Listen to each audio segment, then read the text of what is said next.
Hello हामी कहाँसम्म हो हामी अहिले पोखरा गएर आज 5 बसिन्छौँ भोलि बिहान उठेर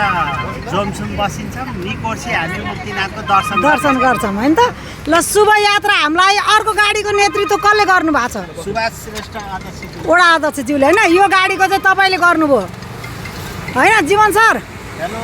यस्तो चाहिँ अर्काको फोन उठाएर हेलो भन्नु हे भगवान्जी ल हाई गरिदिनु सबैजनाले ल यही हो हाम्रो अब घरबाट निक्लेको यात्रा है ल सबैजना राम्रोसँग शुभ यात्रा नमस्कार हामी चाहिँ मुक्तिनाथको यात्रामा छौँ हामी तुलसीमुरा उपमहानगरपालिका वडा नम्बर 21 को सम्पूर्ण हामी टोलीहरू सम्पूर्णलाई शुभयात्रा धन्यवाद हेलो हामी अहिले जलबिरेमा छौँ बिहान खाना खाएर हिँडेको अब भोक लाग्यो त्यही भएर हामी अब यहाँ नास्ता खाएर त्यसपछि प्रस्थान हुन्छौँ हाम्रो पूर्व माननीय सीता गुरुङ र वडा अध्यक्ष सुभाष श्रेष्ठ एकछिन बन्द गरौँ पहिला पानी चिसो खाउँ त उहाँ हाम्रो वडा सदस्य जमुना गौतम खोइ सीता दिदी खोइ त उहाँ हाम्रो स्टाफ हुनुहुन्छ फुलमाया रुम्बा सबै हाम्रा टोलीहरू हुन्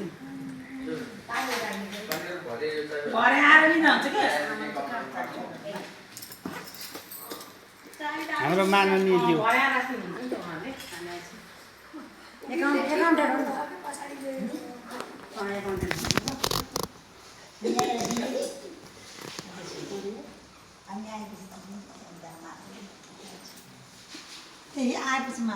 सीता भाउजू कस्तो लागिरहेछ एकदम रमाइलो अब हामी कहाँ जाँदैछौँ धन्यवाद छ हामी अब के अरे त्यो ठाउँको नाम उम्दीकोट ठुलो त्यो महादेवको मन्दिर भएको ठाउँमा त्यसपछि आएर अनि हामी उयो हेर्छौँ होइन त्यहाँ गएर हामी टिकटक बनाउँछ होइन टिकटक बनाउँछौँ भिडियो खिच्छौँ फोटो खिच्छौँ ल टोली जाउँ ल हाम्रो गुरुजीहरू पनि आइसक्नु भयो अब हामी पुङ्दीकोटको लागि प्रस्थान हुँदैछौँ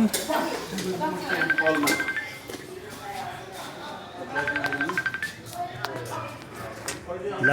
हाम्रो माननीयज्यू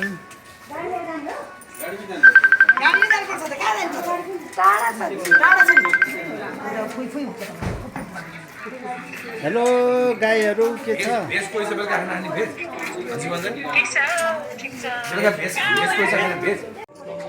उम्दीकोट फुपा हामी कहाँ आइपुग्यो शिव भगवान्को मन्दिर रहेछ धेरै ठुलो रहेछ है त्यही त कस्तो राम्रो देखेको कि फुपू है पुरा 108 मैले त ब्याकग्राउन्ड पुरा ल फुपू आउनु अब मेरो नन्दी शिव भगवान्को चाहिँ ऊ यहाँ हाम्रो ग्रुपहरू यता पनि हुनुहुन्छ है पुरा वडा अध्यक्षजीसँग यसो कस्तो लागिरहेको छ थकै लाग्यो एकछिन त है चिसो चाहिँ बल्ल हामी पोखरा आइपुग्यो जस्तो लाग्यो है फिल हुँदैछ अनि यो के अरे जुन छ नि गाडी हामी झन्डै गाडी चाहिँ त्यस्तो के भयो धेरै हाइट भएर होला कालो भएर अगाडि गाडी डिस्टर्ब गरे गाडी केही भएन गाडी ठिक छ हाम्रो वडा अध्यक्ष ज्यू हुनुहुन्छ ठिक छ हामीलाई ठिक नभए नि ठिक एकदम ल जमुना दिदी अनि तपाईँले ल्याउनु भयो हामीलाई घुमाउन तपाईँहरूको परिवारलाई वडा परिवारलाई धन्यवाद छ होइन मैले यहाँ धन्यवाद म यता खिच्दिहाल्छु त्यही त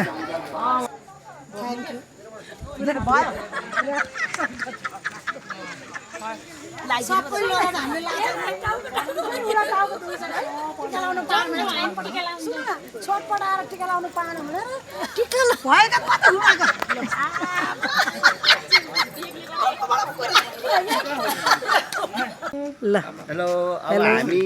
यहाँबाट प्रस्थान हुँदैछौँ बागलुङ कालिका मन्दिर यहाँ सबलाई दर्शन गराएर अनि हामी सिधै गएर जोमसुङ आज हाम्रो जोमसुङमा बास हुन्छ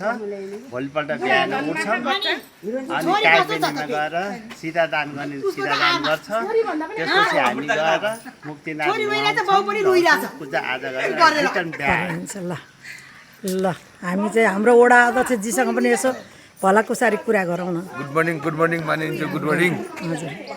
हामी अब यहाँबाट हामी आज दोस्रो दिन पोखराबाट हामी बागलुङ कालिका दर्शन गरेर जोमसुङको यात्रा हजुर आज हाम्रो वासस्थान जोमसुङ हुन्छ आज हाम्रो थ्याङ्क यू हस्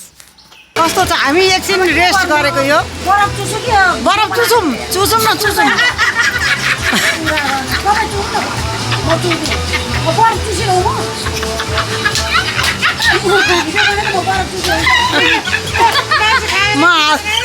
म हालिदिन्छु म त यति हालिदिन्छु उसलाई थाहै छैन म यतिकै हालिदिन्छु यो मुख छोप्नेको नि म त्यतिकै हालिदिन्छु हाँस्न नसकेर हाम्रो पूजा मिस हामी सचिवको के अरे गृहमन्त्रीसँग बसेर खाँदैछौँ खाने न होइन धन्यवाद हस् त्यस्तो गरेर तपाईँलाई कस्तो सुहाएको नि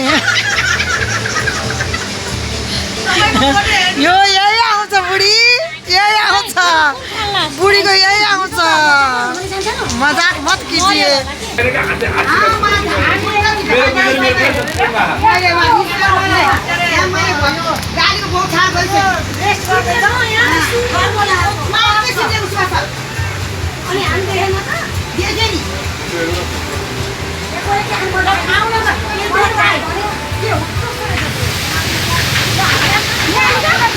यो चाहिँ सेल्फी डाँडा रे हेर्नु न यस्तो सेल्फी डाँडामा हामी सबैजना झरेका छौँ आफ्नै आफ्नै तालमा हुनुहुन्छ साथीहरू हाम्रो मान्नेजी आफ्नै तालमा यो नजारा हेरेर फर्किँदै हुनुहुन्छ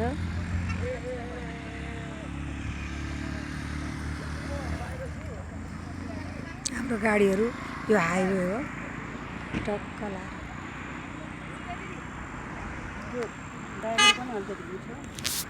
हामी चाहिँ अहिले मार्फा यसमा हिँडिरहेका छौँ यो मार्फा गाउँ हो पुरा आज भिजिट हामी हिँडेर यति बेला आइपुग्यो दिउँसो नै दोस्रो दिन हो खालि यो मार्फा बजार भनेको चाहिँ मार्फाको रक्सी यस्तो फेमस हुँदो रहेछ मार्फा रक्सी यहाँ रक्सी यसरी पुरा जताततै राख्ने यो चाहिँ यस्तो राम्रो सिन हामी लेह लद्दाख इन्डियाको लेह लद्दाख भन्दा के कम छ हाम्रो देश चाइनाको कुनै देशभन्दा कमी छैन हाम्रो देशको यो भूभाग कालीगण्डकीहरू सलल भएको यस्तो गरेर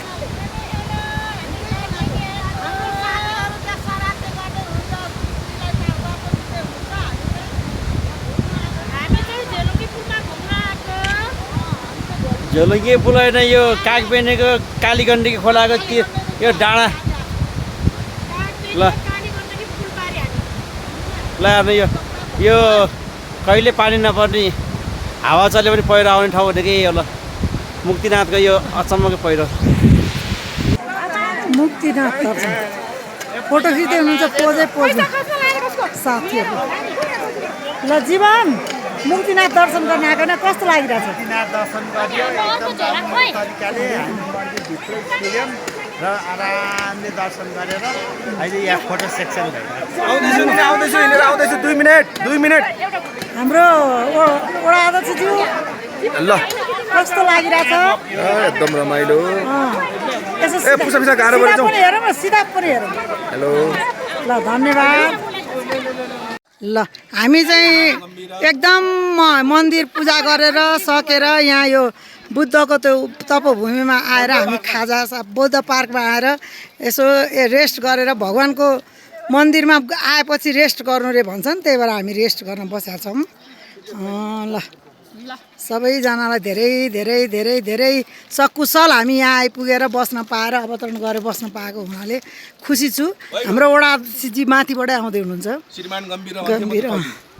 हस् यहाँ जाडोले होइन ऊ जाडो पनि लागेर उहाँलाई एकदमसँग ल उहाँ चाहिँ यसो सबैको कुरा सुन्दै हिँड्दै गरिरहनु भएको छ। पार्किङमा छ लाइनले गाडी पार्किङमा छ साथीहरू सबै पार्किङ हुनुहुन्छ। हामी अहिलेको कति बज्यो होला 12 बज्दा पनि हामी यतै छौँ। हेर्नुहोस् न गाडी पुरै गाडी अफ सिजनमा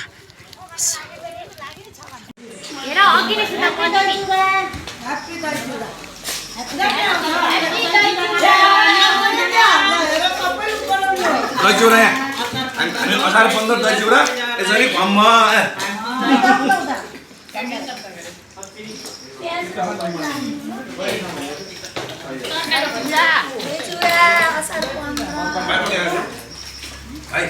असार 15 दही चिउरा लोकल दही आयो लोकल दही उता एउटा तरकारी राख अझै तरकारी ल्याउनु भाइ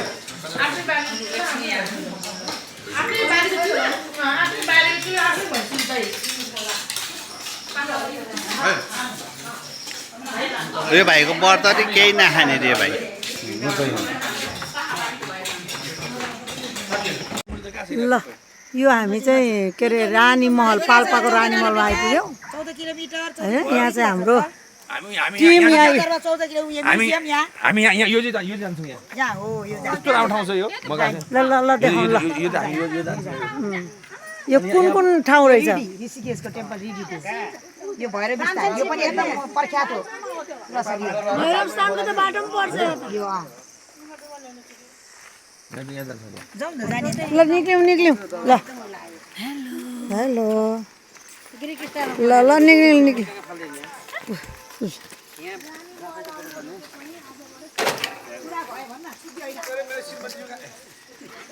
जीवन हेलो सीता दिदी रेणु ल हाम्रो नरेश भाइ नमस्ते यो चाहिँ पाल्पाको रानी दरबार यो चाहिँ रानी दरबार चाहिँ किन बनाएको रहेछ भनेपछि त्यो जमानामा चाहिँ रानीलाई चाहिँ एकदम यो डेन्जर रोग लागेको भएर चाहिँ निकै नहुने रोग लागेको भएर चाहिँ आफ्नो प्रजाहरूलाई चाहिँ त्यो रोगबाट मुक्ति हुनु लागि चाहिँ यो एकान्त कुनामा चाहिँ ल्याएर चाहिँ यहाँ रानीलाई चाहिँ स्थापना गरेको र रानीको यहीँ मृत्यु भइसकेपछि चाहिँ उहाँको सम्झनामा चाहिँ राजाले चाहिँ यो महल चाहिँ यहाँनिर स्थापना गरेको चाहिँ किम्वदन्ती भेटियो। यो खोला के छ उत्तरतर्फ बगेको छ यो खोला यो उत्तरतर्फ बगेको चाहिँ खोलालाई चाहिँ के भन्छ भने एकदम पवित्र चाहिँ भन्ने चाहिँ हाम्रो नेपाली चलन छ नि। अनि यहाँ आएर चाहिँ स्नान गऱ्यो भने चाहिँ आफ्नो पापहरू आफ्नो के अरे ऊहरू चाहिँ सबै चाहिँ जान्छ भनेर चाहिँ धेरै मान्छेले स्नान गर्ने आउने उत्तरतर्फ यो खोला उत्तरतर्फ बगेको छ। अहिले भरे हामी त्यसो यसो गर्नुपर्छ उत्तरतर्फ बगेको पढेको यस्तो मजाले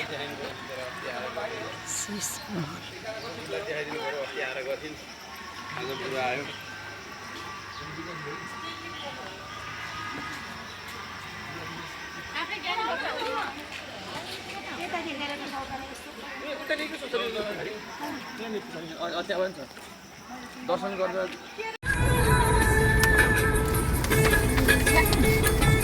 ब्याग निकालेको छ नि छैन होइन भनेर भने हेरेको मैले पिपी ब्याग सम्झेन को हुनुहुन्छ रेनु यता हेर न चाउरी चाहिँ किन बोकेको छ अब एकछिन धेरै गर्मी छरेपछि चिसो हुन्छ कि गर्मी होइन यहाँ मोबाइलमा पनि आएको जीवन दाइ